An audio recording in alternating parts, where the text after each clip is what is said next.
Debate sobre la caza. De ella vamos a hablar.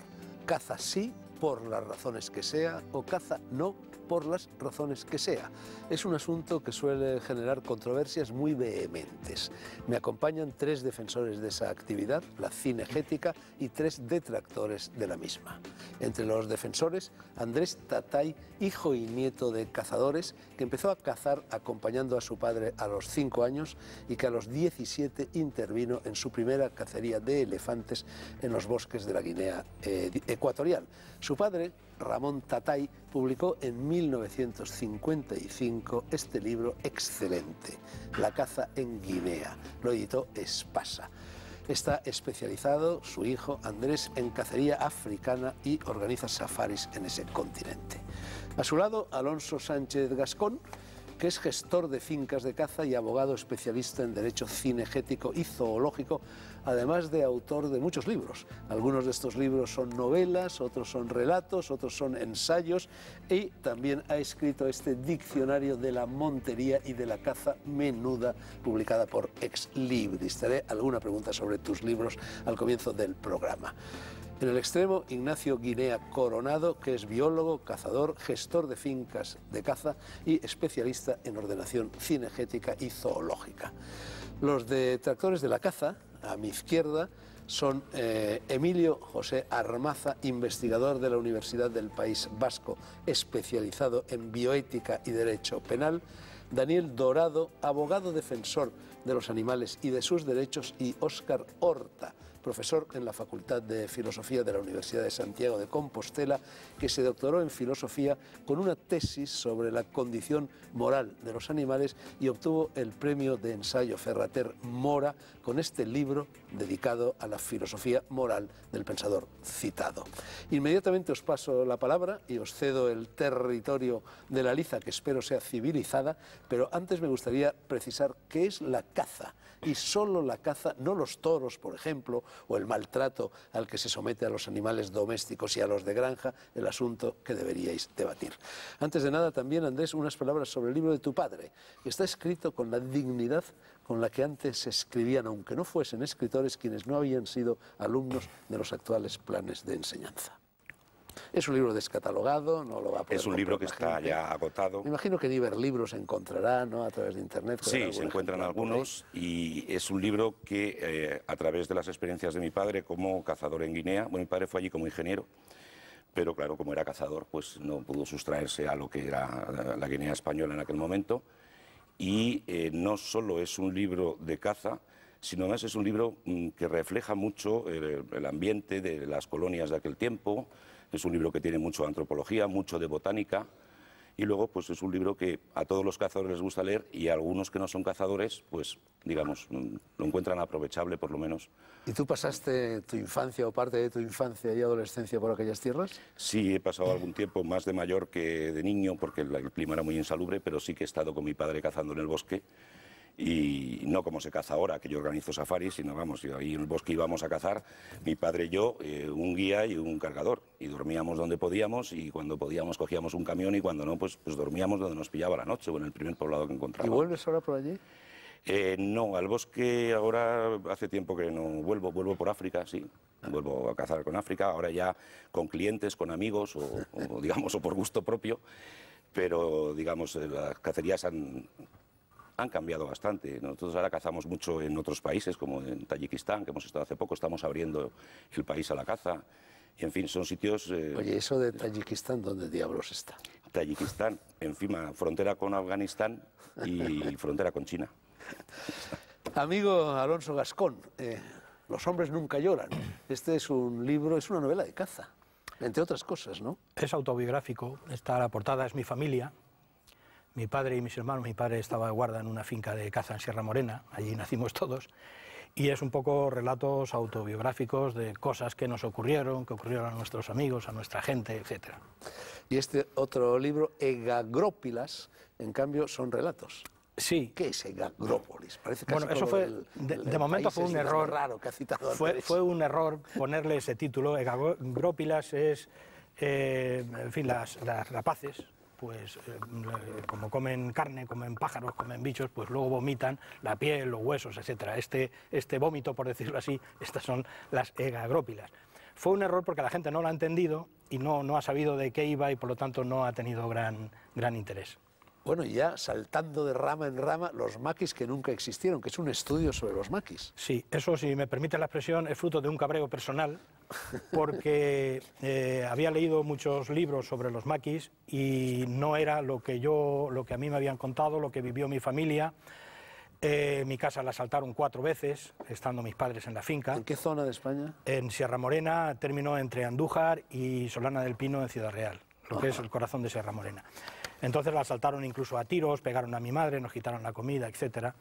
Y yo había leído pues, que eran unos luchadores por la república, la democracia, etcétera, etcétera, pero eso no era lo que yo sabía de las referencias, que yo incluso he conocido a 4 de ellos, 4 maquis. Total, que estuve 4 años investigando y el resultado de esos 4 años ha sido ese libro donde, en mi opinión, es falso, absolutamente falso, que no digo que no haya excepciones, al menos falso en un 90%, que los maquis fueran demócratas, luchadores por la república y las libertades. No. Bueno, acaba de aparecer la novela con la que Raúl del Pozo ha ganado el premio Primavera de Novela, que precisamente trata de los maquis, ¿no? Exacto, sí. Supongo que no has tenido todavía tiempo de leerla, pero... La leeré lo antes que pueda. Óscar Horta. Bueno, perdona, se me estaba olvidando este Caza y Veneno, en el cual, por supuesto, sales al paso de esas prácticas fraudulentas de cazar con veneno.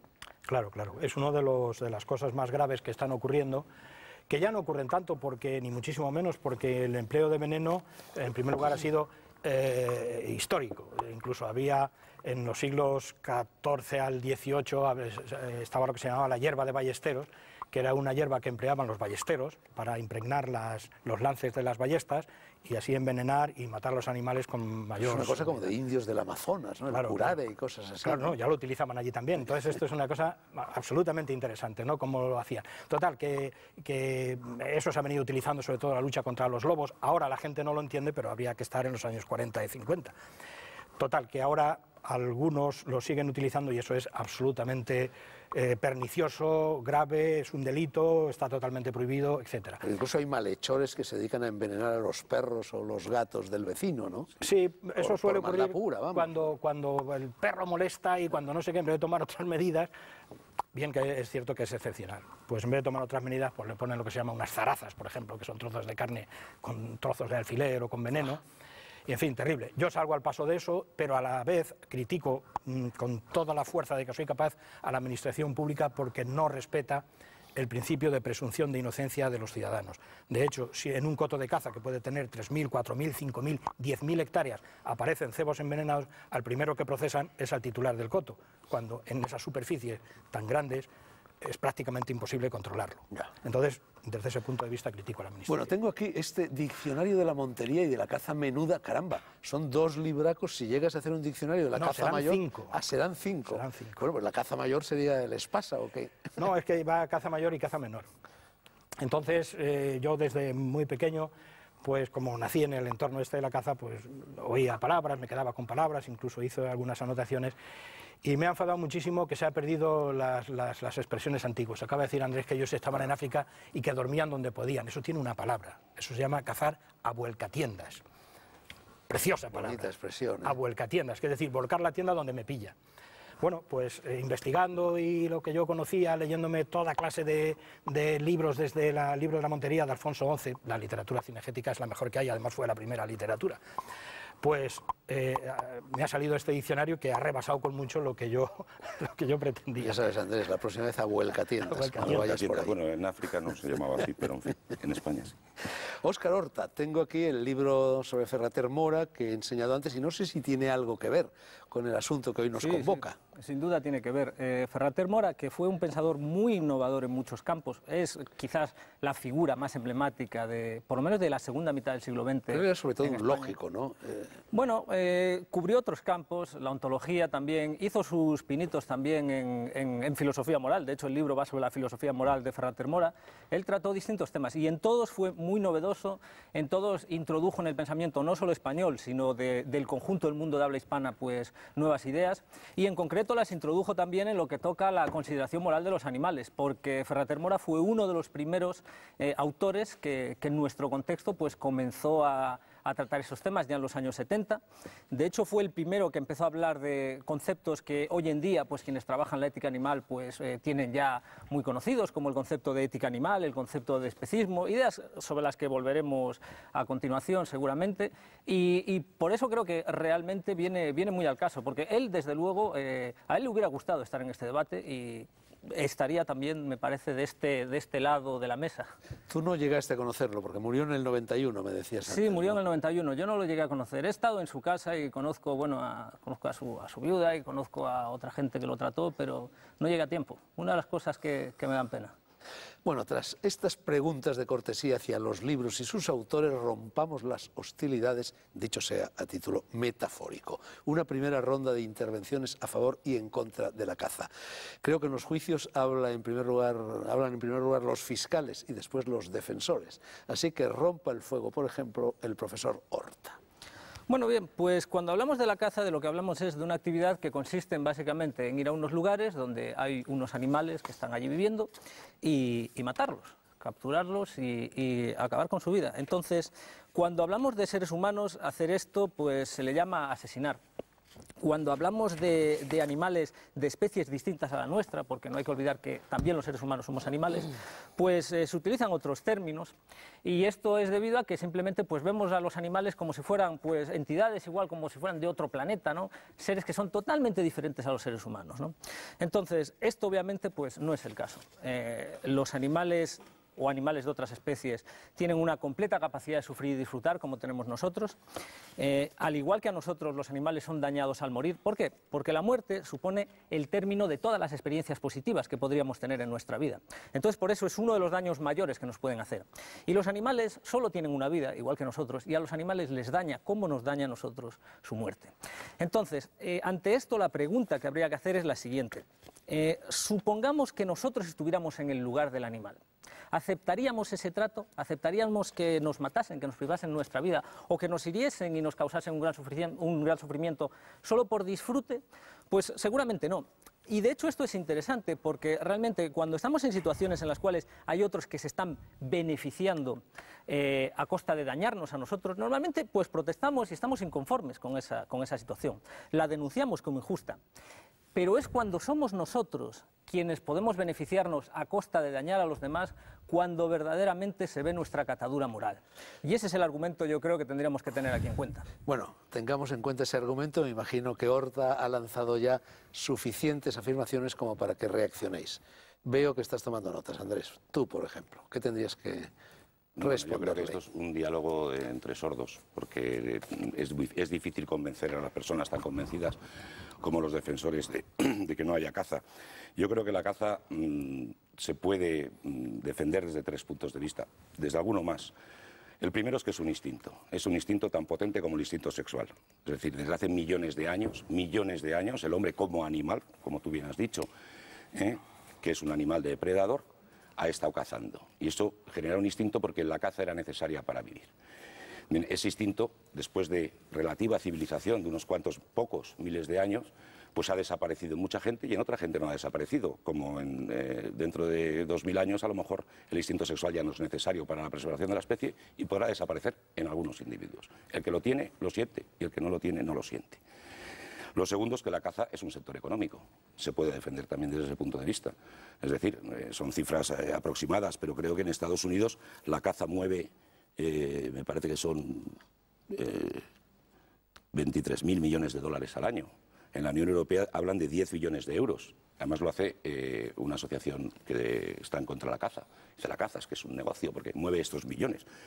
El estudio de la Universidad de Castilla-La Mancha en el 97 decía que estaba en 24.500 millones solo en Castilla-La Mancha. Es decir, es un sector económico que involucra a muchísimas personas y desde ese punto también es defendible.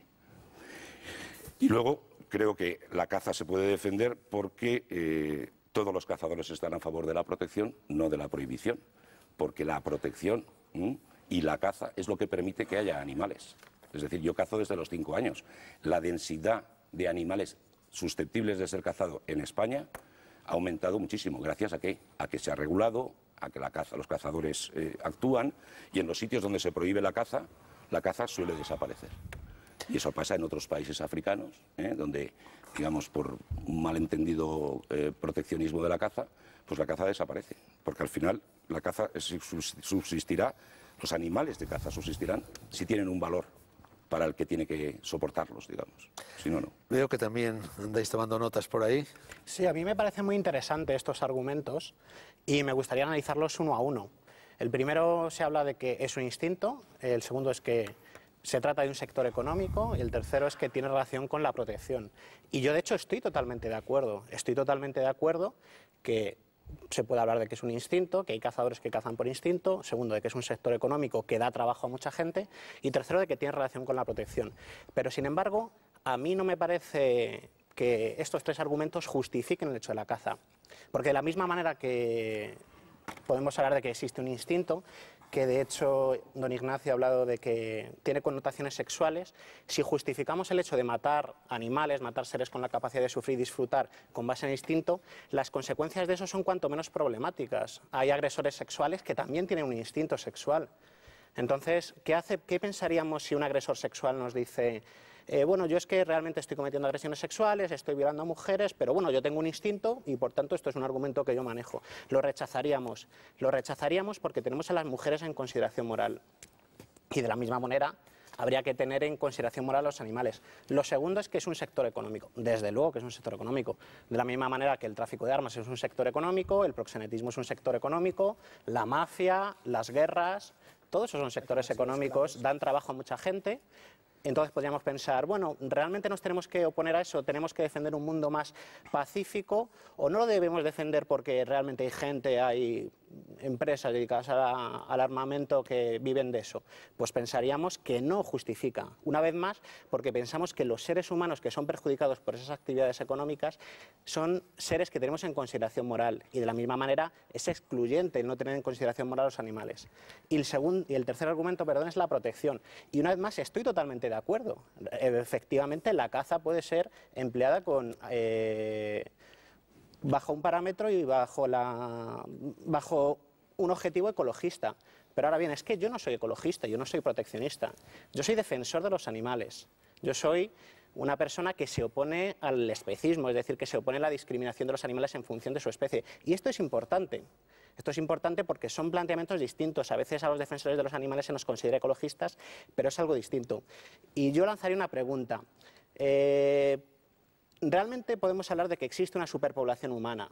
Hay más de 6.000 millones de personas en todo el mundo. Entonces podríamos decir, ya que existe una superpoblación, ¿estaría aceptado el hecho de que cazáramos a humanos? Una vez más, estaríamos de acuerdo en que no, porque estamos teniendo a los humanos en consideración moral. Y yo no veo por qué motivo deberían ser tenidos en consideración moral solo los humanos, sino que también esa consideración moral debería ser ampliada, esa esfera, ese círculo de consideración debería ser ampliada al conjunto de animales. Señores. Sí, yo no puedo estar en mayor desacuerdo. En primer lugar, se está atribuyendo pues, una condición moral a los animales que no la tienen. Y claro, si empezamos con ese tipo de argumentos, pues ya la conversación termina ahí. Bueno, eso es lo que llaman especismo. Es decir, desde vuestro punto de vista, cualquier especie viva tiene entidad moral. Claro, más que especismo, especismo, rechazo del especismo. En cambio, hay un antropocentrismo, bueno, de rechazo. Claro, y no sería hay un antropocentrismo que nos conduce a pensar que solamente los seres humanos tenemos una cualificación moral. Que es lo que yo pienso. A ver si soy capaz de aclararme con este totum revolutum ahí de ideas. En primer lugar, estar en contra de la caza pues es lo mismo que estar en contra de la fuerza de la gravedad, de la manzana de Newton y del aire, o de que la Tierra es redonda. La caza es y está. Y si no es y no estuviera, habría que inventarla porque es absolutamente necesaria, espero, como todos sabéis. ¿Por qué? Pues porque si no se cazara, la superpoblación de animales sería tan tremenda que acabaría destruyendo el medio natural. Tenemos un ejemplo evidente, claro y que está aquí. En los parques nacionales, a alguien con poco cerebro, en mi opinión, se le ocurrió prohibir la caza deportiva y comercial. Para mí es un disparate distinguir lo de deportivo y comercial, pero la prohibió. En los parques nacionales, ¿qué es lo que ha ocurrido? Pues que hay que cazar en los parques nacionales. Eso sí, no lo llaman caza, emplean el eufemismo de decir control de poblaciones. Ah, eso sí vale, control de poblaciones sí, pero cazar no. Es decir, la caza es necesaria porque si no los animales nos acabarían comiendo, si se me entiende el sentido coloquial de la palabra. Luego esto del sufrimiento de los animales resulta gracioso. Vayámonos a cualquier restaurante, ahí tenemos una langosta que está viva, que tiene unas gomas en las pinzas para que no haga nada, dice quiero esa, y cogen la langosta viva y la echan en un caldero con agua hirviendo. O cogen una ostra que está viva y le echan unas gotas de limón. Chilla como una condenada la langosta. Ninguno de nosotros tres comemos productos de origen animal. No, un momento. No sé por qué empleas ese argumento. Perdón, son mis argumentos y son Sí, pero generales. Yo no es estoy que haciendo... nosotros no consumimos esos Ya, animales. pero seguramente los zapatos que llevas y el cinturón que llevas es de algún animal. En absoluto. Los zapatos son de la marca Vegetarian Shoes, son sintéticos, al igual que mi cinturón.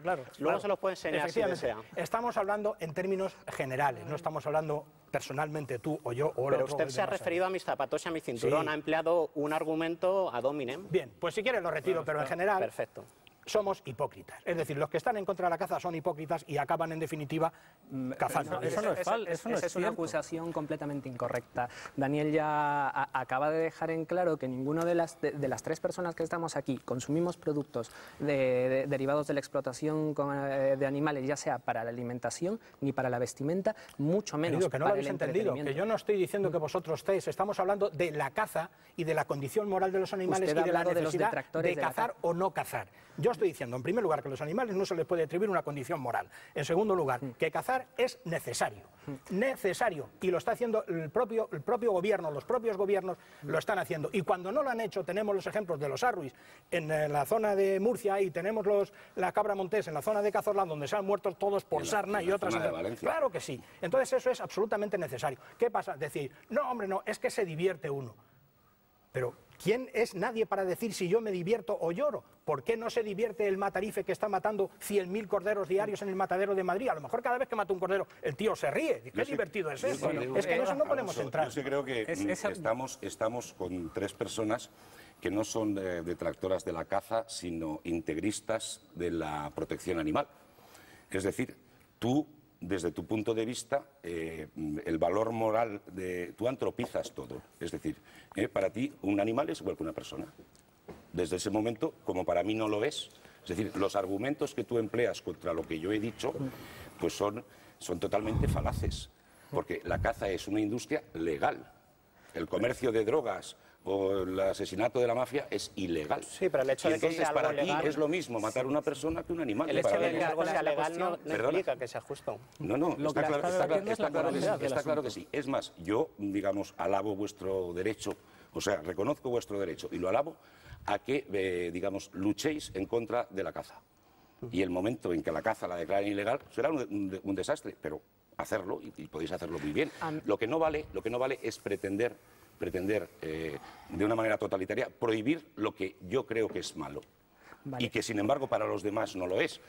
La ética y la moral son una cosa de cada uno. Sí, y vosotros sí. pretendéis imponer vuestra ética y vuestra moral de considerar a los animales igual que las personas a todo el mundo. Bueno, Yo creo- Estar en vuestra ética y en vuestra moral y luchar por ella.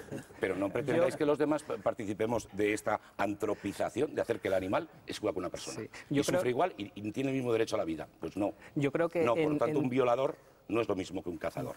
Perdóname. Yo creo que en todo caso Por el mucho instinto que el debate se ha reconducido de una manera bastante propicia, porque los tres contertulios defensores de la caza han de una u otra forma manifestado su conformidad con el tema de que el eje del asunto radica precisamente en la consideración moral de los animales. Habéis, y en concreto don Ignacio ha señalado que definitivamente desde su perspectiva los animales no tienen ninguna consideración moral y tendría que, creo yo, fundamentar esa postura, el por qué negar consideración moral a los animales.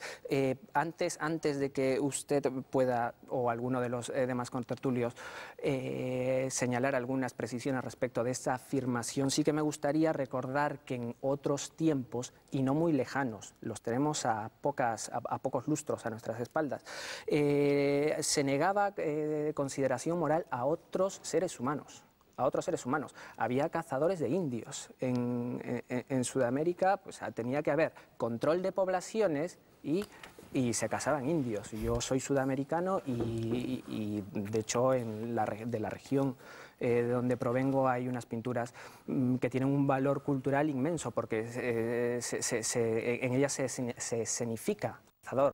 Blanco no eran españoles ni hispanos, eran de otros sitios cazando indios. Claro, en esa contextura el cazador atribuía a aquellos indios precisamente lo que usted acaba de hacer con los otros animales, que eran seres inferiores ese señor moralmente. No era un cazador, perdona. En la actualidad, no hace muchos años, yo he conocido el caso que ofrecían a la gente ir a la guerra de Yugoslavia a matar personas. Hay gente, digamos, que le gusta matar personas, se ve, y tienen ese deseo. Bueno, y entonces había un tráfico de asesinar personas. La caza de indios movía importantes cantidades de dinero. No sé cómo movía importantes cantidades de dinero. De todas formas, usted no se ha pronunciado sobre las razones por las cuales cree que los animales deben ser considerados o sus intereses deben ser considerados de menor valor que los intereses de los seres humanos, porque está claro que todos los animales tenemos ciertos intereses: no sufrir, vivir, ser libres, y igual hay alguno otro más. Bueno, hay animales que solo sobreviven en cautividad. Por ejemplo, los canarios. En fin, es un animal de escasa entidad fisiológica, pero hay animales que solo sobreviven en cautividad. Una vez el animal ha sido puesto en una determinada situación en la cual ya le es imposible vivir de otro modo. En cualquier caso, yo huiría igual de las particularidades de lo que ocurre aquí, lo que ocurre allá, y creo que me centraría en el argumento central. El argumento central está ahí. De lo que estamos hablando es de una cuestión moral, no de una cuestión legal. La ley muchas veces, y todos estos ejemplos lo muestran, es injusta. Muchas veces condona, y con la aprobación de una gran parte de la población, prácticas que son inmorales. Entonces, ampararnos en si algo es legal o no, no nos da una respuesta sobre si algo es moral o no. La cuestión aquí radica en lo siguiente. Si me permiten trazar el argumento brevísimamente, ¿cuál puede ser el criterio conforme al cual podemos diferenciar a los seres humanos de los demás animales? No puede ser la mera pertenencia a una cierta especie, porque eso sería una arbitrariedad, como el hecho de tener un sexo, de tener un cierto ADN, eso es arbitrario. Podríamos decir, bueno, de lo que se trata es de que nosotros, los seres humanos, tenemos ciertas capacidades de tipo intelectual, cognitivo, que nos distinguen de los demás animales. Esta es la respuesta estándar, la respuesta común. Claro, la cuestión con este argumento es la siguiente, es que hay un enorme número de seres humanos que no tienen esas capacidades cognitivas. Podemos hablar de los niños de corta edad, los bebés, y podemos hablar también de muchas personas con diversidad funcional intelectual muy significativa, por cuestión de enfermedad, de accidente o lo que sea, que no tienen estas capacidades. Entonces, aceptar este argumento supone aceptar que todas esas personas sean discriminadas. Yo, por lo menos, nunca voy a aceptar eso. Yo siempre me voy a oponer a ello. Y al oponerme a ello, necesariamente me tengo que oponer al criterio que dice que podemos discriminar a cualquier tipo de ser que pueda sentir, porque no se trata de defender a los animales porque son seres vivos. Se trata de considerarlos porque son seres que tienen la capacidad de sufrir y disfrutar. Las plantas son seres vivos, pero no pueden sufrir y disfrutar. Incluso hay ciertos animales, como por ejemplo las esponjas, que no tienen la capacidad de sufrir y disfrutar. No hay problema en utilizarlas, pero aquellos que sufren y disfrutan como nosotros, es arbitrario trazar. ¿Y eso cómo lo sabes? ¿Cómo sabes tú que las plantas no tienen esa capacidad de sufrir? Pues por y lo disfrutar? siguiente, para saber si un ser tiene la capacidad de sufrir y disfrutar existen tres criterios. El primero, la lógica evolutiva. Nosotros tenemos la capacidad de sufrir y disfrutar para evitar aquello que es una causa de problemas y acercarnos a aquello que es positivo para nosotros. Las plantas no se pueden mover, por lo tanto sería evolutivamente absurdo que tuvieran esta capacidad. El segundo, la conducta. Las plantas no manifiestan una conducta observable que nos puedan llevar a considerar tú no que la pueden sufrir y conoces. disfrutar. Bueno, y finalmente, las plantas se mueven a través de la polinización. No, a través de la polinización hay ciertas formas de comunicación, Y pero crecen la hacia el planta sol no. y se Y el mueven hacia último determinados criterio, y es el sentidos. criterio determinante, es la fisiología. Para poder sufrir y disfrutar, lo que necesitamos es tener un aparato fisiológico que dé lugar al procesamiento de información que transforma la mera información que me viene a través de los sensores del dolor en la experiencia del dolor. Eso solo lo pueden hacer los seres que tienen un sistema nervioso central que codifica esa información convirtiéndola en experiencia. Bueno, y en las pero plantas no hay el sufrimiento es un factor psicológico, el dolor es un factor fisiológico. Efectivamente, pero Entonces, para tener la experiencia del dolor necesitamos tener una conciencia que surge a través del funcionamiento de un sistema nervioso central. Las plantas no es que no tengan un sistema nervioso central, es que no tienen tampoco ninguna otra estructura física análoga que podría jugar el rol de esto. Esa estructura solo la tienen los animales con un sistema nervioso central, y por eso esos seres son dañados, y son dañados cuando se les mata, y son dañados cuando se les causa sufrimiento, igual que nosotros. Y por eso decimos que igual que hablamos de una discriminación racista, de una discriminación sexista, cuando se discrimina por razones arbitrarias a quienes no pertenecen a una especie, se habla de especismo. Perdona, pero vuestra teoría lo que discrimina es a la especie humana, porque la especie humana, como habéis dicho, es una especie animal más, está inserta y está dentro de las leyes naturales. O sea, la predación es un fenómeno que se da en toda la naturaleza. Unos animales que son carnívoros comen otros animales que son herbívoros. Existe en muchas escalas, existe en todas las especies, es un fenómeno completamente natural. Y el hombre, como especie integrada dentro de un ecosistema, que es la biosfera, es el planeta entero, y como especie omnívora, porque el hombre es omnívoro, digáis lo que digáis, el hombre, tanto por dentición como por aparato fisiológico, o sea, por sistema digestivo, por todo eso, es un animal omnívoro. Entonces tiene el mismo derecho a cazar que un lince tiene, o no tiene derecho un lince a cazar un conejo para sobrevivir. Sí, bueno, ¿no? pero también es verdad que la predación de los animales no humanos se refiere siempre a la alimentación. En cambio, en el caso de la caza puede haber motivos deportivos, motivos lúdicos, motivos de competición, motivos comerciales. Sí, pero es que eso en los animales no existe. Pero es que la primera discriminación que han hecho ellos, o sea, cuando se habla de que no se usa absolutamente ningún producto de origen animal, ni siquiera para vestirse, ni siquiera para consumir, consumir o tal, entonces se está discriminando a la especie, porque es que, vamos a ver, no se puede, no tenemos el mismo derecho que un oso a comer miel, o que tenemos el mismo derecho que un lince a comer carne, el mismo derecho. Hay dos cuestiones a tener en cuenta sobre este tema. Se han hablado de dos cosas. Se ha hablado de que somos omnívoros. Es verdad, como somos omnívoros, precisamente, podemos alimentarnos tanto de productos de origen animal como de vegetales, de cereales, de legumbres y de otros alimentos. De ambos. Sí, exacto. Podemos alimentarnos de ambos. Podemos no obtener... de uno o de otro, sino de ambos. Exacto, yo no lo niego. ¿Bebéis leche vosotros? Nosotros no. Nosotros no tomamos ningún producto de origen A mí me ha animal. llamado, no lo sabía, me ha llamado la atención descubrir que los tres sois no solo vegetarianos, sino supongo que también veganos. Veganos, ¿no? exactamente. ¿Eso significa que existe una identificación entre el hecho de ser enemigo de la caza? ¿Hay que ser vegetariano? Porque hay mucha gente que no es vegetariana y que también está en contra de la caza. Hay gente que se opone a la caza, pero que, por así decirlo, no ha reflexionado lo suficiente como para entender que de la misma manera que es rechazable la caza, es rechazable el consumo de productos de origen animal. Pero bueno, en cualquier caso, volviendo a lo de antes, precisamente como somos omnívoros y podemos alimentarnos de ambos, podemos elegir alimentarnos y tener una nutrición sana, una nutrición equilibrada, sin consumir productos de origen animal. Es tu decisión personal, pero no puedes obligar a la humanidad a hacer todos veganos. Yo lo que sé es que la Asociación Americana de Dietética ha señalado en sus diversos informes, así como otras importantes organizaciones de dietistas y de nutricionistas, que la alimentación vegana es apropiada en cualquier momento de la vida. Y en lo relativo a la naturaleza hay una diferencia entre lo que es el lince y lo que son los humanos. Es que nosotros precisamente somos seres morales, y como somos seres morales podemos elegir de la misma manera. En la naturaleza hay violaciones, hay asesinatos. El también era moral, según vosotros. Sí, también. No, Sí, es un sujeto de consideración moral. Eso no quiere decir que pueda hacer reflexiones morales de la misma manera que podemos hacer nosotros. En cualquier caso, pensemos... ¿Y no será esa capacidad lo que diferencia a los seres humanos de los animales? Pero es que de nuevo hay humanos? muchos seres humanos que no La tienen esa posibilidad capacidad. de formular juicios morales. ¿Qué pasa en el caso de los bebés, por ejemplo? ¿Qué pasa en el caso de una persona, como antes dije, con diversidad funcional Bueno, pero intelectual tienen profunda? una potencialidad de llegar... No tiene la potencialidad porque Los se bebés está... sí que lo tienen, hombre. Mira, si el argumento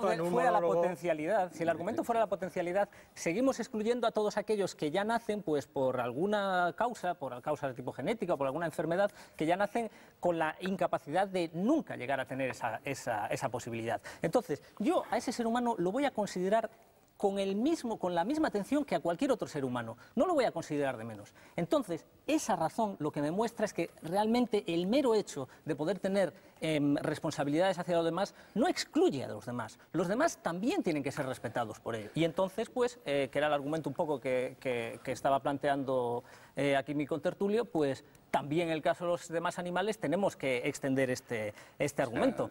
Lo que entiendo es que vosotros lo que pretendéis en un hipotético límite, yo es que además soy ingeniero, no lo has dicho, cuando el límite tiende a infinito, prohibirías cazar a los leones, claro. Bueno, realmente Si pudieras prohibirías podemos cazar a los pensar leones. que, de hecho, en la naturaleza, desde luego, no es un espacio idílico. En la naturaleza hay mucho sufrimiento y, bueno, está claro que no existe ninguna posibilidad, así que plantear eso, bueno, si en la naturaleza hubiéramos menos sufrimiento, pues sería un espacio mejor. Pero, en cualquier caso, a mí me gustaría hacer una pregunta. Se ha manejado el argumento de que el lince caza y, por tanto, es justificable cazar. Dado que hay animales que producen la muerte a otros, ¿justificaríamos el hecho de que un asesino mate a otros humanos? Un humano mate a otro humano. ¿Por qué no? Porque es que estamos en otro plano. Estamos... No participamos vuestro argumento de que las personas y los animales sean lo mismo. Claro, porque no usted discrimina a los animales. Déjame hablar, tranquilo. Distinguimos los animales de las personas. Entonces, matar a las personas humanas es una cosa y matar animales es otra, porque nosotros no atribuimos la misma condición moral a los animales que a las cosas. ¿Y por qué no? Respóndame, ¿por qué no? ¿Por qué no? Porque para mí, ¿por qué no? Dime tú por qué sí. Claro, ya lo ha señalado Óscar. Nos queréis llevar al huerto por la cuestión moral. Y la cuestión moral no la tienen, se la atribuís vosotros. Se la atribuís vosotros la cuestión moral a los animales. Vosotros le colocáis la condición moral a los animales y no la tienen. Vosotros antropizáis. Los animales y las personas son iguales. Para mí, lo que tú has dicho como el argumento del conocimiento, los seres humanos tienen, los religiosos le llamarían un alma, los otros le llamarían una capacidad de conocimiento que no tienen los animales. Pueden distinguir entre el bien y el mal, que los animales no pueden. No todos los humanos. Hay humanos con discapacidad mental. Bien, mira, ¿los debemos matar? No, ¿Por qué no? Porque son humanos, porque no son Pero, animales. hombre, está razonando de manera circular. Una pregunta. yo creo- Perdonadme una pregunta. Supongo que los tres sois enemigos de la pena capital. Pero en cualquier caso, supongo que admitís que a un asesino, a un ser humano que ha matado a otro ser humano, se le encierre, se le conduzca a la cautividad, ¿o no? Hombre, En ese caso, yo es decir, particularmente no encuentro cuál es la conexión exacta, pero, pero no contestas. evidentemente cuando No, porque se había citado el ejemplo de si es lícito matar a un lince en función de que el lince también mata a otros seres vivos, ¿no? No, El lince está protegido. evidentemente una persona que comete un delito o una falta tendrá que recibir por parte del Estado una sanción correspondiente. Lo que sucede, y volviendo al Pero es que tema- entonces si matar seres vivos es un delito, todos los animales depredadores son delincuentes. No, evidentemente que no, porque ellos en principio no tienen la capacidad de tomar decisiones Para. racionales. Entonces, ya ves, Quizá ese es el fiel de la balanza, Pero no A ver, obligaciones. esa diferencia es la que nosotros reivindicamos Sí, propia de los vamos a seres ver, humanos vale, y no de los vale. animales. Y con base en esa diferencia es que ustedes le otorgan menor valor a su integridad física, a su vida y a todos los intereses. Por lo tanto, ustedes también tendrían que reivindicar esa misma discriminación a todos los seres humanos que Óscar ha mencionado en su momento. Volvemos al porque mismo pueden argumento. perder características de los humanos, y no estamos hablando de caza, sino de otras cosas que no sé de qué son, pero pueden perder determinadas características, como pueden perder una pierna. Un señor con una pierna de menos no deja de ser más persona. En resumen, su argumento es porque son humanos y es porque sí. Porque son humanos y pueden tener, y tú no sabes una persona que tú a la dices que tiene una discapacidad, si puede curarse o no. No, Hay discapacidades que son incurables. No, son incurables, son irreversibles. Son irreversibles según Y es importante tener unos en médicos cuenta, que no Te das saben de cuenta, todo. nos están llevando al huerto suyo. Al huerto Que del es el lugar. huerto de siempre. yo no pretendo llevar a Una ningún pregunta huerto. Yo lo que práctica, pretendo, una aunque me pregunta llame práctica Horta, yo para lo no que marear pretendo la es dar los perdiz argumentos. No, y pero para si es que que si no no, asumas no tomes la palabra durante toda la tarde. ¿Qué hacemos con la caza, con los animales, con las especies de caza si no se cazan? ¿Qué hacemos? Bien, pues voy a responder a esa pregunta. Vamos a ver. Podría responder con otra pregunta a su vez, que es, ¿qué hacemos con los seres humanos que pues a día de hoy sabemos que tienen un menor vale. impacto ambiental? Perdona Por supuesto que vale. Perdona que te interrumpa, es que no vale Es esta que usted discusión. lo que quiere es que yo le dé a usted la respuesta que usted quiere que le Sí, dé. sí, Pero sí, yo a sí, su sí. pregunta le voy a dar la respuesta que yo creo, No, porque no, es que yo le voy a pero una responder respuesta. No, es que lo estás que yo hablando. pienso Pero que no una es lo que respuesta. usted quiere que yo Una piense. respuesta, no Entonces, otra si me pregunta. permite continuar con la respuesta es muy sencilla. Yo creo que se debe respetar el interés en vivir de todos los seres que tienen un interés en vivir. Ese interés en vivir no solo lo tenemos los seres humanos, tengamos o no ciertas capacidades, eso ya hemos visto que es un hecho que es así, aunque ustedes pues no lo quieran reconocer.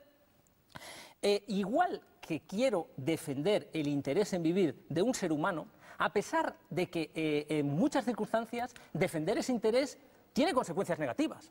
Se habla mucho de la superpoblación y se habla de muchos otros problemas que podríamos solucionar, pues a tiros con la guillotina. A lo largo de la historia, multitud de problemas se han solucionado con la guillotina. ¿cuál es la Sin respuesta? embargo, en el caso de los seres humanos no lo hacemos. ¿Por qué? Porque los tenemos en respeto. Del mismo modo, en el caso de los demás animales, debemos extender esta misma visión y respetarlos. Y aquí hay una cuestión que es que... Bueno, pero perdón un momento, no estás respondiendo la pregunta porque lo que él estaba planteando era una cuestión digamos, si los animales proliferan por encima de lo que el hábitat consiente, la especie se extingue.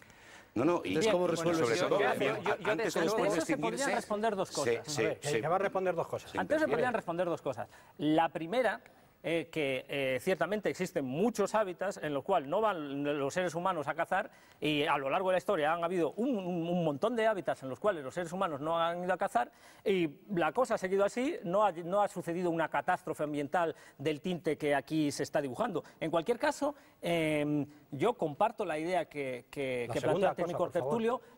Con esto no estoy diciendo que la naturaleza sea un lugar idílico. En la naturaleza hay una enorme cantidad de sufrimiento. Los animales mueren depredados por otros animales, mueren de hambre, es una situación terrible. Y desde luego yo creo que si los seres humanos pudiésemos ayudar, sería positivo que lo hiciésemos. Entonces, si el modo de ayudar es controlando la población, pues yo no me opondría a ello, controlando mediante medidas de control de la población, entonces, con anticonceptivos o con modelos para el control de la ¿Cómo se llama ese estilo, control? pero ¿Ese sin control qué matar. es? Según vuestra teoría...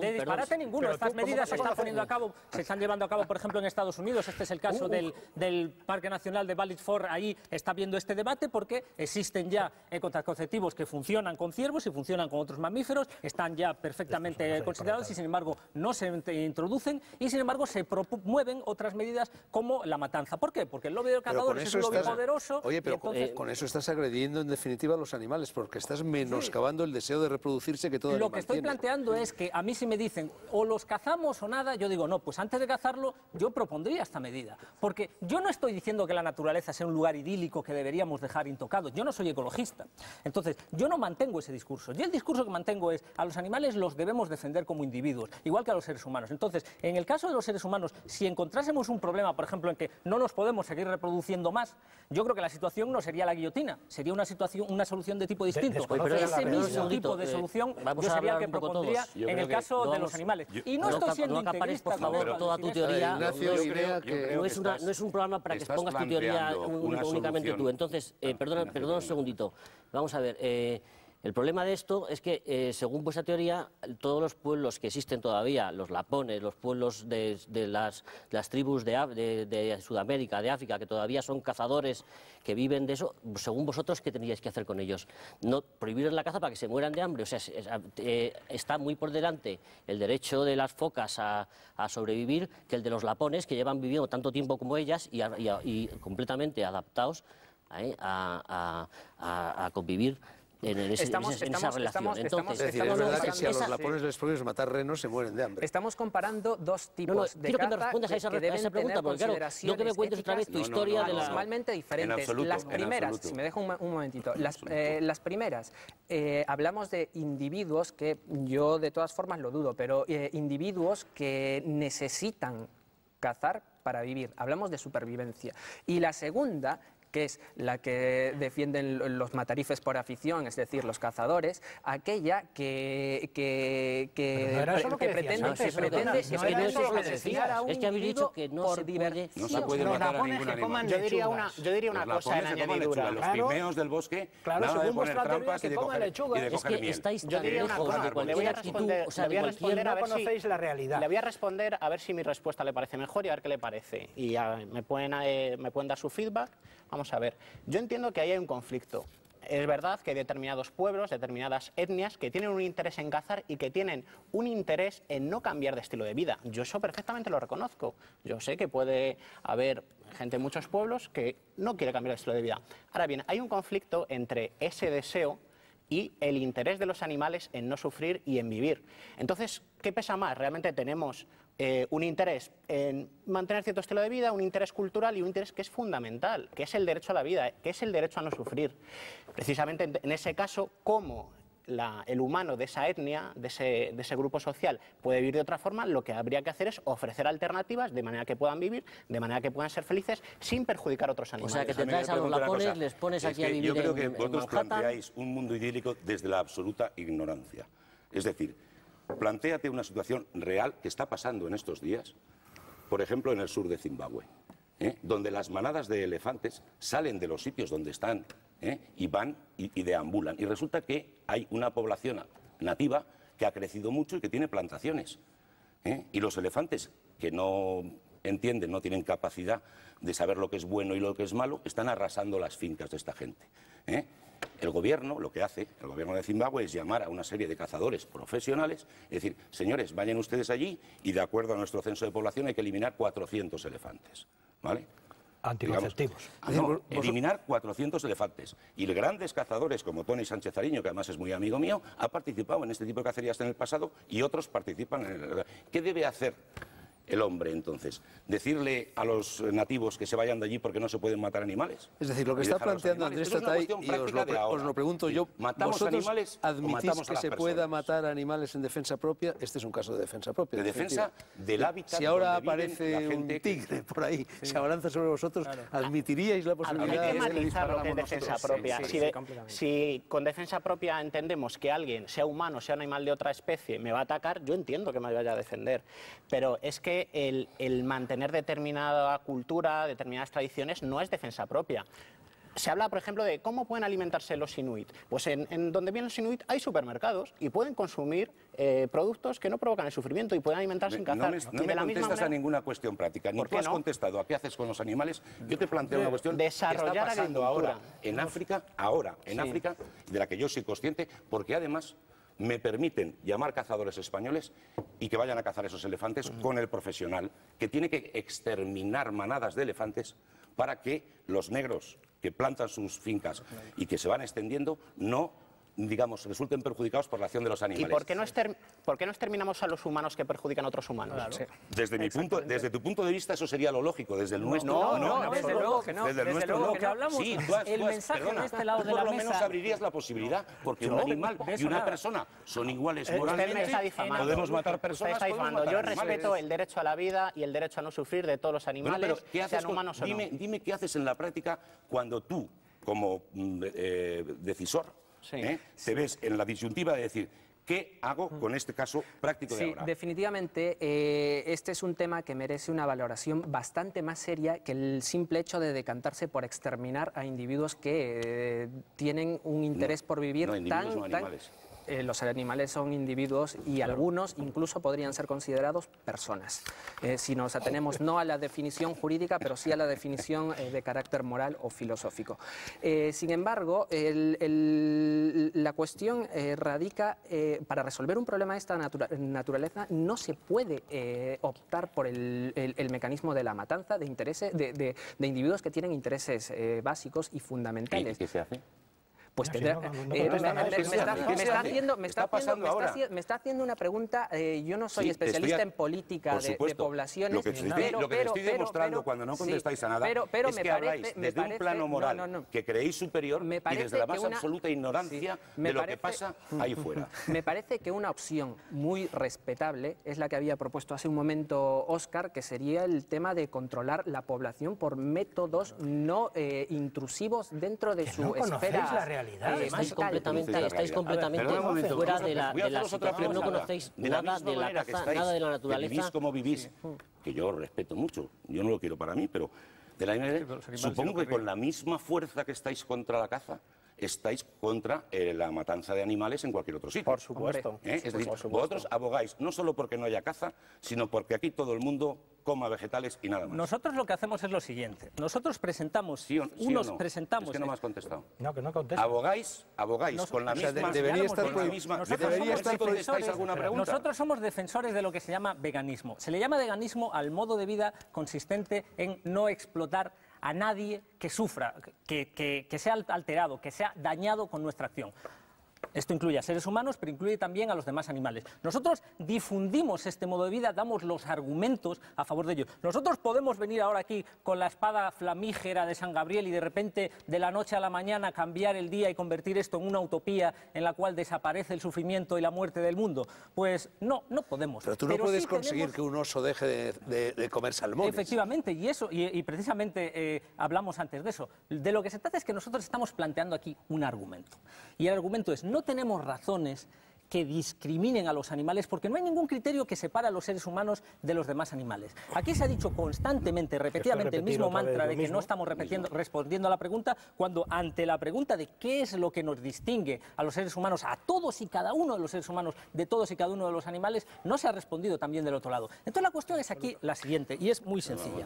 Quienes estamos aquí de este lado, quienes estamos defendiendo a los animales, no ganamos nada. O sea, yo al revés, pierdo, estoy perdiendo mi tiempo en algo que se avance en esta causa. A mí no me va a beneficiar en absoluto. Estamos aquí porque estamos defendiendo a otros individuos. Entonces lo que planteamos es, si podemos vivir causando menos daño, haciendo que haya menos sufrimiento, que haya menos muerte en el mundo, ¿debemos hacerlo o no? Y hemos dado el argumento, básicamente es sí, debemos hacerlo. Del otro lado, el único argumento que hay es, bueno, como a mí me beneficia, o como al grupo al que yo pertenezco, de cazadores o del grupo que sea, me beneficia porque me lo paso bien, porque me lucro con lo que sea, pues entonces acepto que se dañe a otros. Y, o sea, este es el argumento central, y esto es de lo que va la cuestión. Ese Luego, es tu argumento argumento, lo que pasa en Bilbao, lo que pasa lo en repites se hasta la trata de saciedad, intentar, pero efectivamente, no das porque ninguna no he visto solución. ninguna No das respuesta. sí, mira, yo no veo una resolución, por ejemplo. Ignacio, díselo Mira, tú otra vez. yo lo que te voy a decir... 5 minutos como máximo, señores. Estáis intentando llevar a los animales a un plano de la normativa, de la legislación, de la moralidad humana. Y vamos a ver, yo te digo... todos los animales, incluido el hombre como especie animal, estamos dentro de una serie de leyes biológicas, de las que no escapamos. Todos podemos sufrir enfermedad, unos son depredadores, otros son víctimas, unos son herbívoros, otros son carnívoros, todos tenemos una vida corta, todos uno más o menos corta, todos tenemos que nacer, reproducir. Las leyes naturales está claro que nos afectan a todas las especies, pero la humanidad se ha otorgado una serie de normas de conducta en su sociedad. Es decir, para vivir en sociedad, el ser humano ha determinado una serie de leyes que le convienen pues, para poder sobrevivir esto. Y esas leyes no se pueden aplicar a los animales porque no viven en sociedad con nosotros. Los animales tienen sus propias leyes naturales, o sea, en cada especie, dentro de su ecosistema, pues tiene una serie de pautas de comportamiento, unas instintivas, otras heredadas, otras aprendidas, que son las que utilizan ellos para relacionarse interespecíficamente. Pero nosotros no podemos aplicar las normas de la humanidad a los animales, independientemente de que seamos todos especies animales y que todos tengamos una serie de normas comunes, como son las leyes naturales que nos afectan a todos. Yo no puedo culpar a un insecto porque me ha picado y me ha transmitido la malaria, no le puedo acusar de asesinato. Está completamente libre de responsabilidad ese insecto. Sin embargo, hay humanos que no viven en sociedad, hay humanos que viven totalmente aislados, hay humanos incluso que se han criado en la selva, que se han criado salvajes.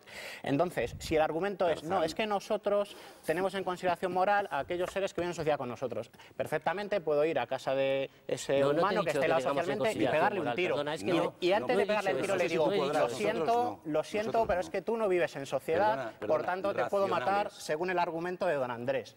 Sería absurdo. No, el argumento es tuyo, que dices que puedes matar personas. No, el argumento de don Andrés ha dicho, les tenemos en consideración a los humanos porque viven en sociedad. Por lo tanto, don Andrés, no, mira, este es Ignacio, soy yo. ¿Por qué les Ignacio? Yo resumo, según vosotros, ni corderos, ni terneras, ni langostas, ni huevos de gallina. Desde luego sería un mundo mucho mejor, un mundo con menos sufrimiento y menos muertes. Pero vosotros creéis que existe culpabilidad moral.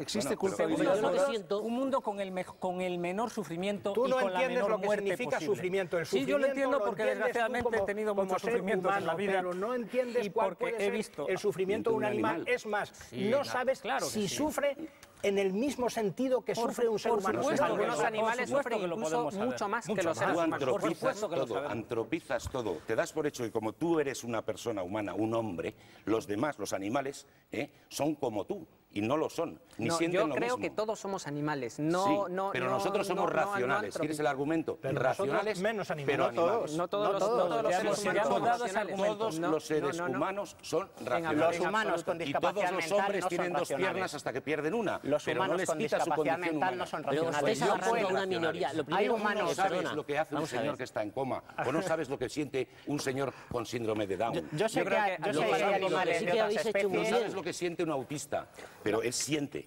Y de la es misma racional y piensa. de la misma manera que siente un oso, de la Sí, misma pero manera no que siente un zorro. racionalmente, no es racional.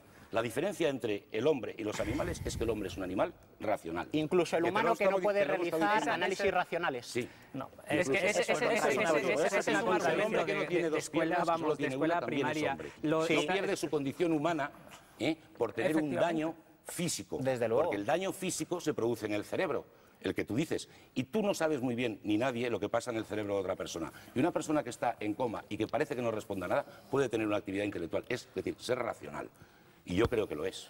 No, Y, eso- y ningún animal es racional, y Eso es- ningún animal es culpable de lo que hace. Eso es claramente falaz, los hechos lo contradicen. ¿Qué hechos? Igual, los hechos, pues el ¿Qué hecho hechos? de que hay seres humanos que nacen, pues por ejemplo, personas que nacen con graves alteraciones, por ejemplo, gente con enfermedades graves, gente con hidrocefalia, son seres humanos y no tienen las Esos son capacidades personas y tienen cognitivas. capacidades cognitivas y pueden sentir y pueden Claramente pensar. las Lo que no capacidades pueden pensar cognitivas es igual que un señor evidente. como Es evidente Fernando, para que a lo mejor cualquiera. piensa mucho más. Es evidente pero para pueden cualquiera pensar. que hay Tú animales con repites capacidades argumentos cognitivas. totalmente falsos, diciendo falsos a los demás. Bueno, El hombre es un animal racional y los animales no son racionales. ¿Qué le vamos a hacer? Señores, se nos ha acabado el tiempo, pero yo querría formular ingenuamente, neutralmente, 3 preguntas, por pura curiosidad. Una, para vosotros, ¿una persona que come huevos, por ejemplo, está incurriendo en algún tipo de culpabilidad moral?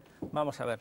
Con brevedad, por favor. Sí, no, yo diría que no, porque una persona que come, o sea, a no ser que una persona que coma huevos conozca digamos, sepa cómo son criados y cómo son matados las gallinas, sepa que sufren un enorme daño. Pues pues, seguramente las granjas casi de todo el mundo No, yo sabe creo que ahora la mayoría de la el gente no penoso tiene estado idea. en el que se No crían culpo las a gallinas nadie. y a los pollos. De hecho, hay una diferencia. Yo no culpo tampoco a quienes defienden la explotación animal, ni culpo siquiera a quienes se ocupan de la caza. Yo he estado, por ejemplo, hace unos meses hubo una convocatoria de una protesta contra la caza de la Fundación Equanimal y yo acudí a esa convocatoria, yo estuve allí y yo no culpabilizaba a los cazadores realmente. Yo simplemente consideraba que, pues por desconocimiento o por falta igual de una formación moral en cierta sensibilidad, pues es gente que simplemente no se da cuenta de las consecuencias gravísimas que sus actos tienen para otros. Entonces no los culpo, pero preferiría que no hicieran eso. Bueno, la otra pregunta era, parece ser que vosotros creéis que hombres y animales son exactamente iguales en el plano moral.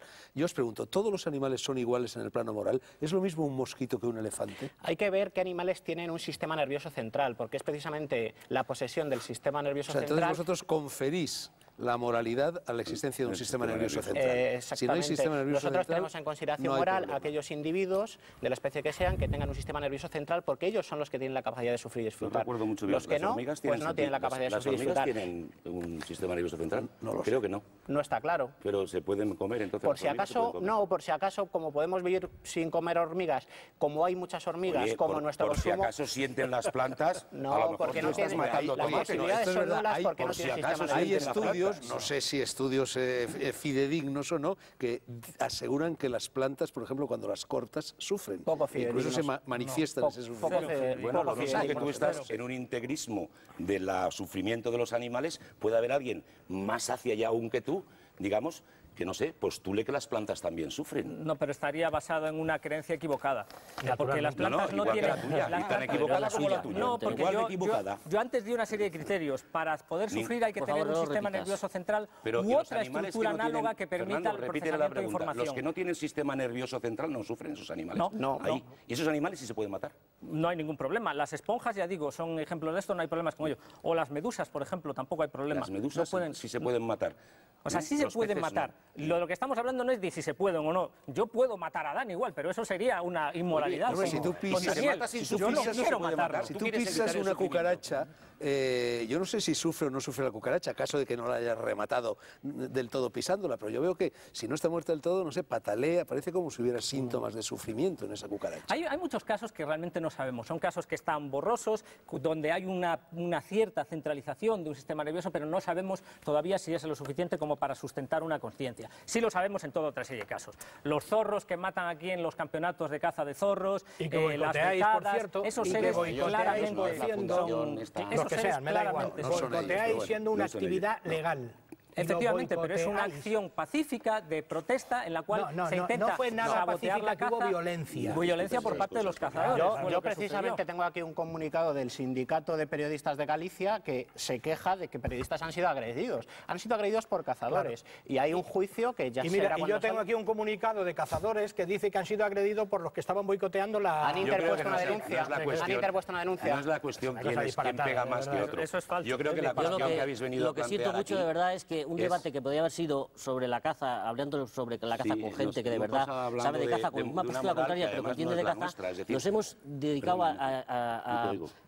que nos hemos dedicado en este debate al final a comentar una teoría minoritaria, extravagante y tal, que no tiene nada que ver con el objeto del programa, creo, que era debatir sobre la caza. En fin, lo siento mucho. Es que nosotros no hemos llamado extravagantes ni les hemos llamado integristas. Yo en mi declaración he dicho que yo respeto y que yo entiendo por qué la gente hace esas cosas. En cambio, de modo paralelo a cómo en el sabotaje de la caza activistas actuando pacíficamente fueron agredidos, aquí yo he dado mis argumentos, que sé que ustedes están de desacuerdo, pero en ningún momento les he acusado de ser extravagantes, no de ser integristas ni nada. Yo les he dado mis razones, en cambio ustedes han respondido pues con descalificaciones de distinto No hemos planteado nada sobre lo que es la problemática de la caza. Hemos planteado la pregunta moral de si los animales tienen alma, que diría un cura, o si no tienen alma, porque al final la Iglesia distingue que los animales no tienen alma y las personas sí tienen alma, la Iglesia católica por lo menos, y vosotros, desde un punto de vista, digamos, eclesiástico, defendéis que los animales tienen alma, es decir,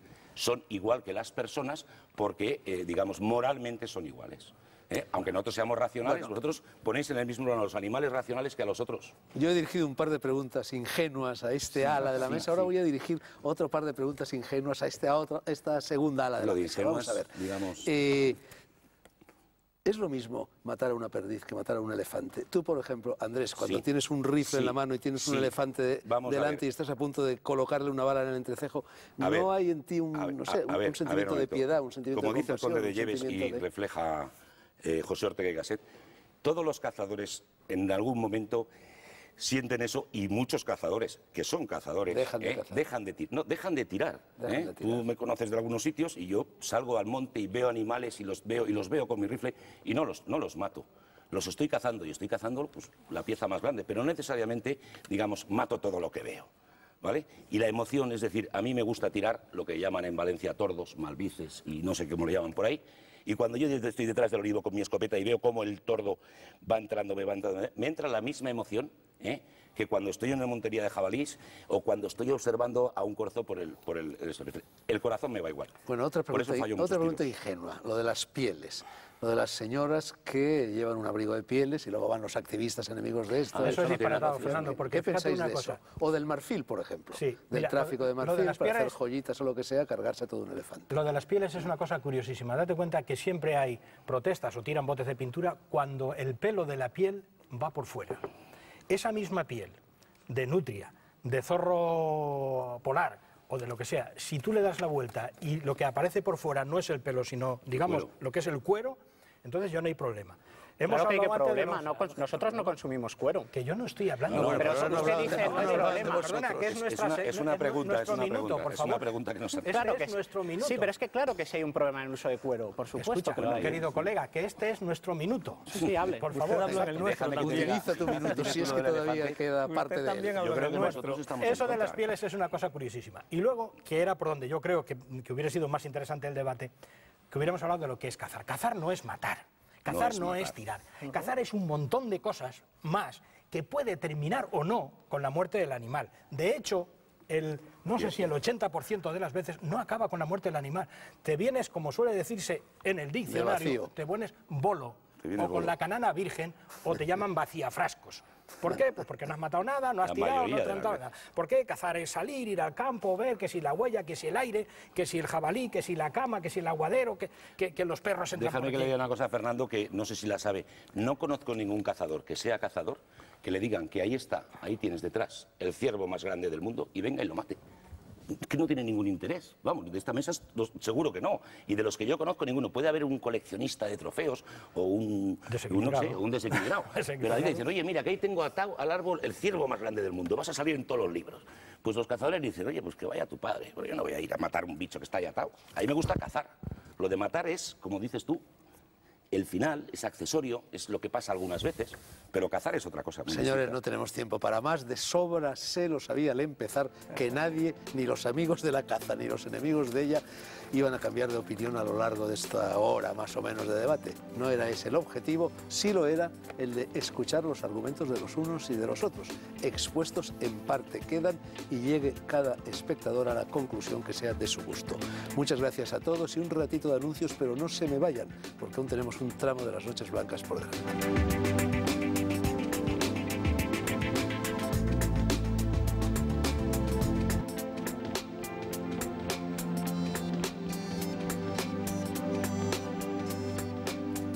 Un epiloguillo añadido al programa sobre la caza. Jorge Escootado es el inventor, creador, deus ex machina, factotum de la editorial Memoralia, que entre otras cosas se está dedicando a publicar libros de caza. Es decir, comercializa libros en los cuales se evocan, se cuentan, se recogen pues, las hazañas de los cazadores. Eso es así, es decir, tratáis de preservar el recuerdo cinegético en formato biográfico y bibliográfico. Exactamente, Fernando, que como sabes, en Memoralia lo que hacemos es darle la posibilidad a todo el mundo de que refleje su vida en un escrito, en un libro. Pues nosotros somos periodistas, vamos a su casa, lo entrevistamos, lo redactamos. Y en el caso de los libros de caza lo que hemos hecho es contar la vida de esta persona, pero desde el prisma de la caza. O sea, si tú eres muy aficionado a algo, es posible que a través de esa afición ya pues, se puede ir tirando del ovillo y contar una vida. Entonces, empezasteis haciendo más o menos lo mismo, pero dedicado a personas que morían, a los difuntos, ¿no? Sí, para que los familiares tuvieran memoria bibliográfica de la vida de ese ser querido, ¿no? Exactamente, un poco cuando ha pasado el tiempo de duelo, ya la gente ha asumido la pérdida de alguien, pues es una manera un poco de revivirlo, entre comillas, ¿no? Volver a rescatar esos recuerdos y hacer un homenaje póstumo a esta persona. Así nació la idea, pero bueno, ya ves que Memoralia tiene muchas patas, o sea, empezamos por los muertos, pero luego seguimos por los vivos, ahora los animales. Bueno, la vanidad del cazador es proverbial, ¿no? Siempre se fotografían con las piezas cobradas, la del pescador también. Dicen me imagino que estáis atizando esa vanidad, ¿no? Exacto, el ombliguismo un poco. Alguien me contó que solo un cazador miente más que un político, entre comillas, ¿no? Yo no creo que sea así, pero desde luego que sí que les gusta exhibir lo que ellos llaman sus trofeos. Entonces, en vez de decir, mira a sus amigos, mire, he cazado esto en Tanzania o aquello en Namibia, pues ahora a través del libro pues ya es más creíble, ¿no? Porque hay una foto, hay un testimonio documental que realmente refleja que eso ha sido así. Bueno, aquí tenemos uno de esos libros publicados por Memoralia. ¿Cuál es la mecánica del libro? ¿Acude a vosotros el cazador? Exactamente. ¿Y a partir de ahí qué hacéis? A partir de ahí le visitamos en su hogar, estudiamos todo lo que quiere en un principio meter dentro del libro, ya sean imágenes o también cartas, otro tipo de documentos.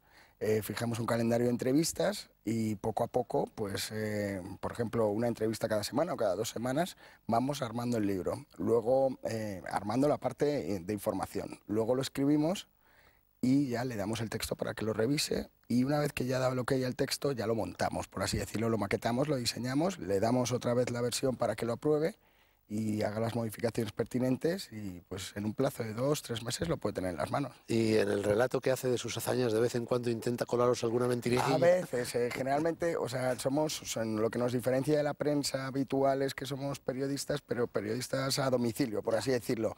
El cliente vigila muy de cerca lo que se va a publicar, ¿no? Y si dice algún gazapo, pues no vamos como un poco el resto de la prensa a donde peor huele, por así decirlo, ¿no?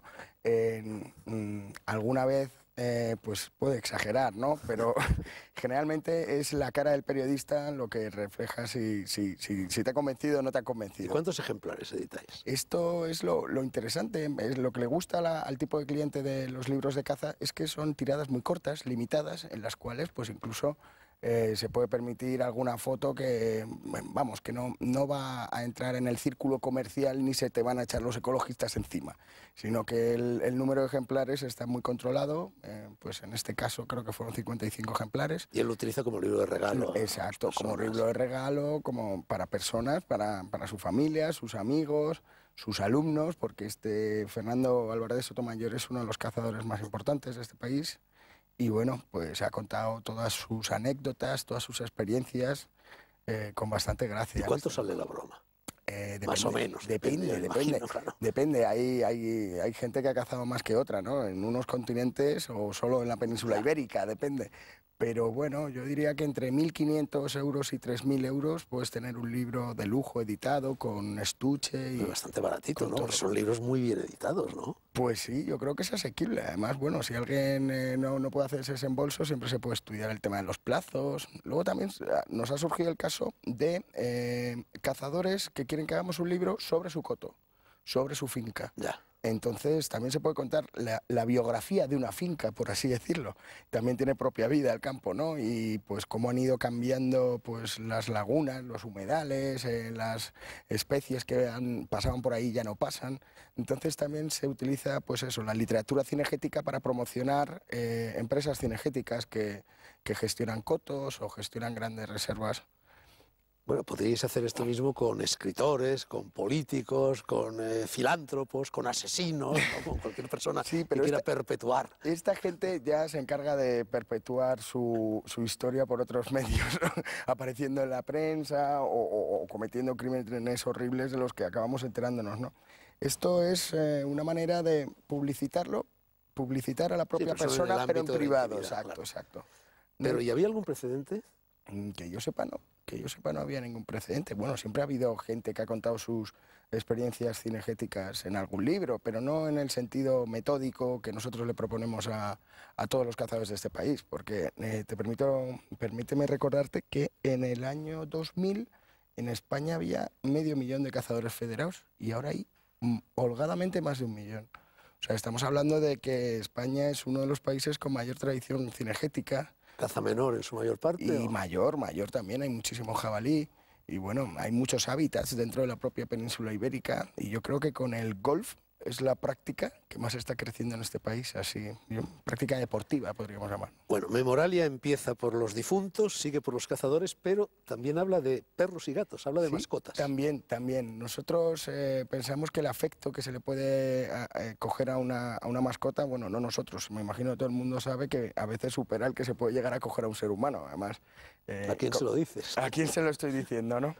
Y bueno, pues es cierto que las mascotas, a no ser que sean pues héroes de la Policía Nacional o de rescates en catástrofes, no da para un libro la vida de un perro o un gato, pero sí da para una placa. Yo he escrito un libro entero sobre un gato y no soy el único en la historia de la literatura. Seguro que mezclabas impresiones tuyas con las suyas también. En este caso lo que hacemos son unas placas que las tienes ahí, lo que hacen es una semblanza biográfica del perro, muy cuidada, casi poética, o del gato o del caballo, que también nos ha surgido un caballo. ¿Solo perros, gatos y caballos hasta ahora? Depende, ¿no? Si alguien se presenta con una gallina y quiere que homenajemos a la gallina, no tenemos ningún pero. Eso sí, la entrevista será exhaustiva. Que la filosofía de este proyecto es la convicción de que detrás de una mascota siempre hay una historia que contar, siempre. ¿No? Lo anunciáis en este folletillo. De hecho, además, una de las primeras clientas de este servicio fue mi madre, porque falleció el perrito que teníamos, y ella misma me dice, pues tengo aquí la placa, hijo, y es como si estuviera, en cierta manera, en casa. Porque lo ves, tienes la imagen, lo lees, cuesta separarse del cariño que esa iniciativa, Jorge, puede tener un éxito estrepitoso, ¿eh? Yo, en fin, lo único que conozco de ella, me he leído las dos historias, la del gato y la del perro, y la verdad es que son historias muy bonitas, ¿no? Muy bonitas las dos. Sí. Que da pena que se pierdan, ¿no? Un poco Memoralia surge para eso, para que todos esos recuerdos, pues por un módico precio ya queden salvaguardados en la literatura. Y señores, personas muertas, animales muertos, cazadores, todos seres vivos. Jorge, muchas gracias. Gracias a ti, Buenas Fernando. noches a todos.